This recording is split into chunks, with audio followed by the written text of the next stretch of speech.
So if you're someone who is trying to learn Advanced DAX and the things are not clicking, so you're not alone. I am in the same boat as well. This is not because we were not trying hard enough, but it's more like there's nobody available to tell us what to do next or what to know first before we really deep dive in Advanced DAX. Before I start, I'm Aryan and I'm currently upskilling in Advanced DAX in Power BI. Before I went any further, I did a little bit of research about the prerequisites that we must have down before Advanced DAX really starts making sense to us. I used Claude, I used Gemini, I used ChatGPT, and I curated a list of prerequisites, important prerequisites, okay, so that we do not waste any time and we get straight into the Advanced DAX. And that's exactly what this video is all about. A small walkthrough, 2 categories, 9 concepts. Let's get into it. I have the list of prerequisites in my phone here. I have divided the prerequisites in 2 different categories: Data Modeling Fundamentals and DAX Fundamentals. Fact tables and dimension tables. Fact tables is where your quantifiable data or your measurable data lives. Sales, revenue, quantities, transactions, all of these are compiled in your fact tables. Dimension table is where the context of your data lives. Customer details, product details, dates, regions, all of that. It is important to know which is which before you write even the simplest DAX measure. Primary keys and foreign keys. So these are the unique keys, or you can say columns, that connect your tables to each other. A primary key in your dimension table uniquely identifies a row, and a foreign key in your fact table references it. No clean keys, no clear relationships. Cardinality. Cardinality tells you the type of relationship of your data model, and it also dictates the flow of your filter in your data model. There are mainly 3 types of cardinalities. First one is 1-to-1. This means that both the related columns have unique values. This is generally used for splitting wide tables to optimize performance. Second is 1-to-many. This is the most commonly used. This is used between a dimension table, which has unique values, and a fact table, which has multiple values. And the third one is many-to-many. This is a more complex type of cardinality. It is used only when really needed because of its complexity. A simple example of many-to-many relationship could be that one customer can buy many different products, but one product can be bought by many different customers.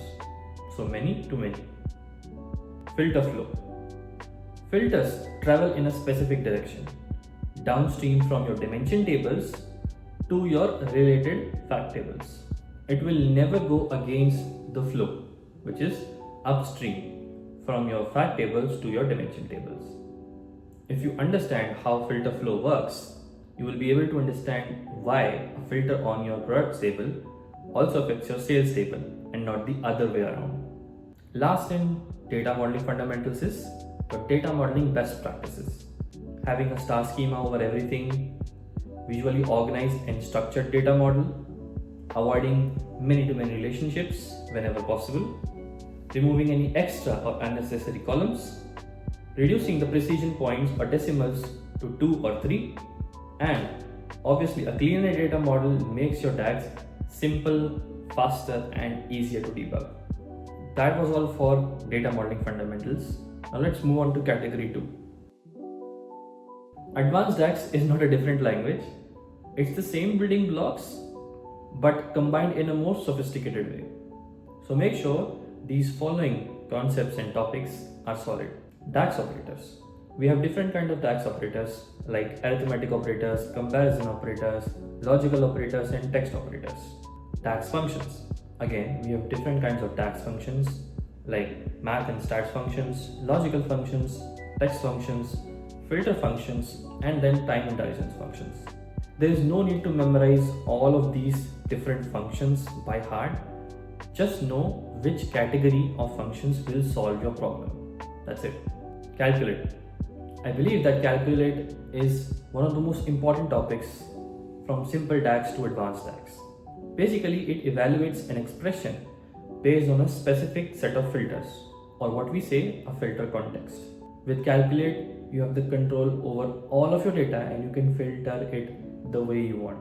With this, you can make your measures ignore slicers, filters, relationships, and even add specific filters for complex measures. You are like the grandmaster of your data. DAX measures and calculated columns. Calculated columns are calculated row by row when your data is loaded into Power BI. They live inside the data model and take up memory. Calculated columns are best for creating static columns. For example, you are creating a full name column from a first name column and a last name column.